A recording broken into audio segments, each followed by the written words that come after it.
बहुत बहुत आपको भी। जब जब हमारे देश में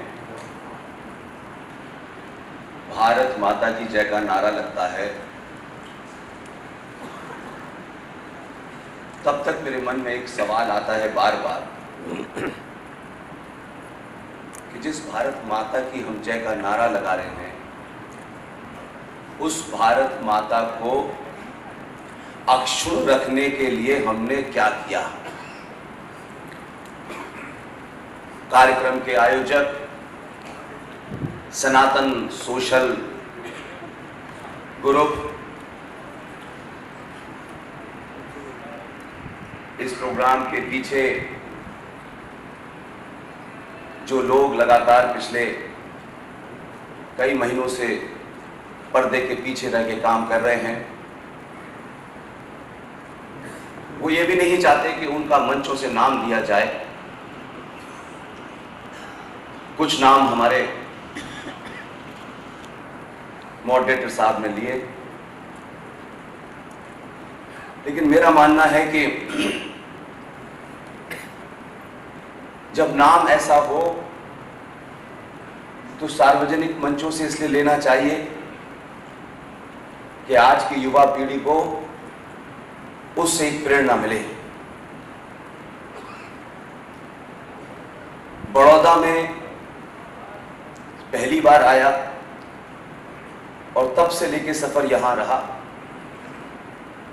लेकिन एक ही नाम मेरे दिमाग में हमेशा आता है और उनके माध्यम से बहुत अच्छे लोगों से मिलने का मौका मिला और उस पूरे काफिले में बहुत सारे लोग जुड़ गए।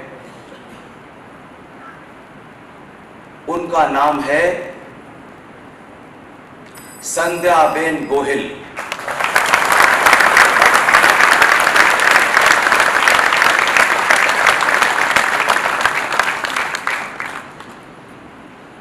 मैंने बहुत देर से मेरी आंखें ये तलाश रही हैं इस सभा में वो कहां बैठी है।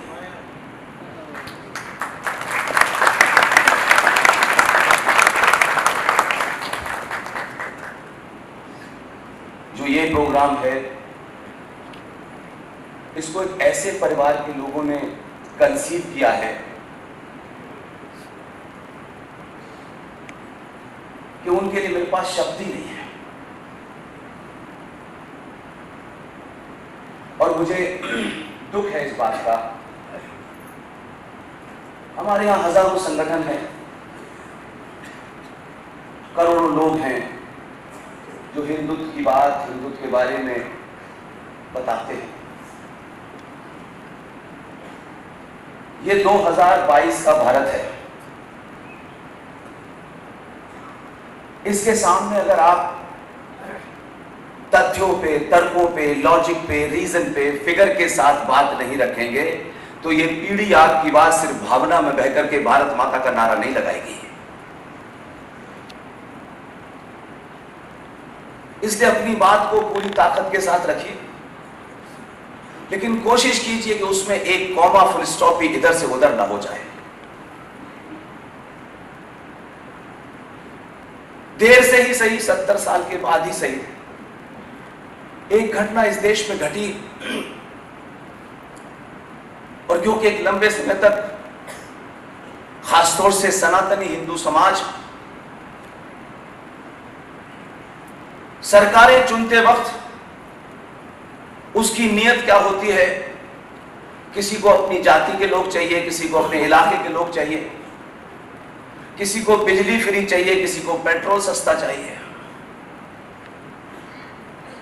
ये बेसिक बुनियादें थी जिस पे हमने अब तक सरकारें चुनी और उन सरकारों ने भी आपको यही समझा कि आपकी इस राजनीति के बाजार में आपकी कीमत 2 रुपए किलो चावल और 2 महीने की बिजली फ्री दे दो, सनातनी किसी को भी वोट दे देता है। हम बिके भी हजारों साल के बाद भी तो इतने सस्ते में बिक रहे हैं, लेकिन फिर भी इस अंधकार में अगर कोई छोटा सा काम भी करे तो उसकी इतनी तारीफ करनी चाहिए कि उस जैसे काम करने वाले हजारों पैदा हो जाएं।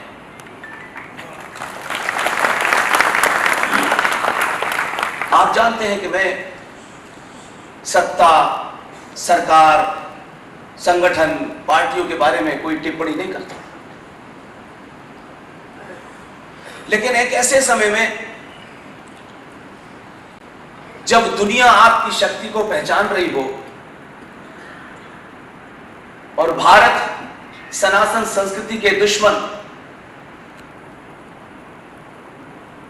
किसी टेलीविजन की शक्ल में, किसी अखबार की शक्ल में, किसी ग्रुप के समूह में विदेशों में बैठ करके एक ऐसा षड्यंत्र करें जिससे भारत जिस शक्ति की तरफ बढ़ रहा है वो रुक जाए, तब मुझे लगता है कि ये सोचे बगैर कि जो आदमी सत्ता के केंद्र में सबसे ऊपर बैठा है उससे आपकी 50 अपेक्षाएं हो सकती हैं, नाराजगी भी हो सकती है, लेकिन हम जब इस बात का समीक्षा करें कि इन 70-72 सालों में जो हुआ है उस अंधकार में से निकल करके अगर कोई डॉट बराबर भी बड़ा काम कर रहा है तो उसको इतना भरोसा दीजिए कि वो उससे बड़ा काम करने की शक्ति उसमें आ जाए।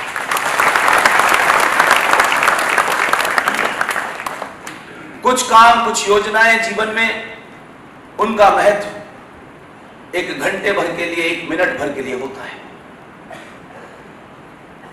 हो सकता है बिजली के दाम कम हो जाए, पेट्रोल के दाम कम हो जाए, टैक्स कम हो जाए, जीएसटी कम हो जाए।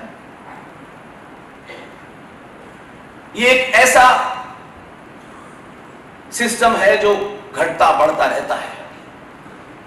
दुनिया में कभी नहीं हुआ कि कभी कोई चीज सस्ती है तो वो हमेशा सस्ती मिलेगी, लेकिन कुछ काम ऐसे होते हैं जिन्हें शायद हमारा समाज एक लंबे कालखंड के कारण वो उसी मनोदिशा में है। वो जब भी बात करता है तो उसको अंदर एक निराशावादी सोच उसकी पैदा होती है। मेरा ऐसा नहीं हुआ, मेरी जाति का ऐसा नहीं हुआ, मेरे इलाके का ऐसा नहीं हुआ। लेकिन मैं मानता हूं राष्ट्र की खोई हुई शक्ति को जगाने के लिए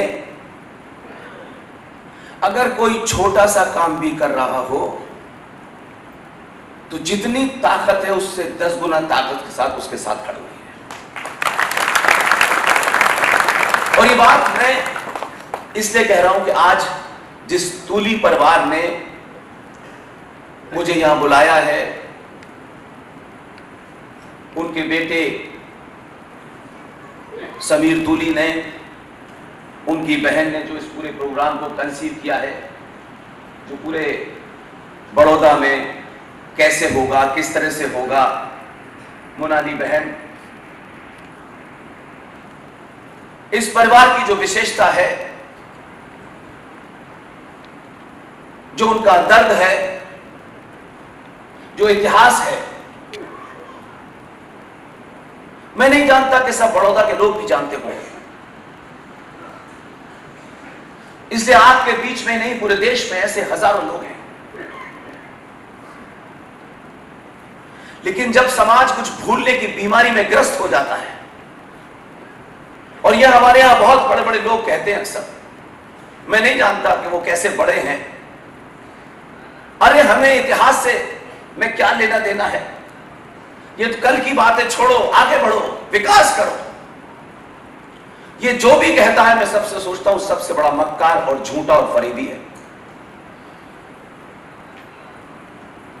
इसलिए भारत के प्रधानमंत्री ने प्रधानमंत्री रहते हुए एक छोटी सी बात कही, और हो सकता है बहुत लोगों ने सुना हो, कुछ ने डिस्कशन किया हो, लेकिन यह घटना अगले 1000 साल के लिए सनातनियों के लिए एक सीख है। क्योंकि जब भी कोई सत्ता के केंद्र पर बैठता है संभावनाओं की तलाश करते हैं। आज हमारे लिए क्या अनाउंस किया है? मैं 10-12 साल के सफर में यहां पहुंचा हूं, मैं उसमें से ये देखता हूं इस राष्ट्र के लिए क्या घोषणा हुई है।